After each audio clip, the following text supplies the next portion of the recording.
Hey guys, welcome back to my new mini vlog. তো আজকে হচ্ছে সেই দিন যেই দিন নেহা তার মাকে দিল্লি ছাড়তে যাচ্ছিল।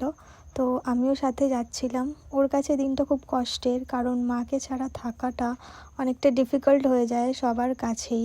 তো ওর মা ওর ভাইয়ের কাছে যাচ্ছিল, তো তার জন্য আমরা দুজনেই ওর মাকে হাওড়া স্টেশনে দিল্লিতে ছাড়তে যাচ্ছিলাম। তো দেখো, আমরা হাওড়া স্টেশনে চলে এসেছি, আর হাওড়া স্টেশনে কত ভিড় জাস্ট তুমি দেখো তোমরা গাইস। তারপরে আমরা একটু গরম পড়ে গেছিলো, ঠান্ডা ঠান্ডা লাস্সি খেয়ে নিয়েছিলাম, যেটা ভীষণ বাজে খেতে ছিল। তারপর নেহার মায়ের একটু ফটো ভিডিও করছিলাম, উনি বলছিল যে একটু ভালো করে করো। তো তারপর আমরা একটু ফটো আর ভিডিও তুলে নিলাম। তারপর এটাই সেই মুহূর্ত যেখানে ওর মাকেও ছেড়ে যাচ্ছিলো, একটু কষ্ট পাচ্ছিলো বাট কাঁদছিল না। তারপর বাইরে এসে আমরা একটু প্যাটিস আর খেয়ে নিলাম, কারণ আজকে মঙ্গলবার, নিরামিষ।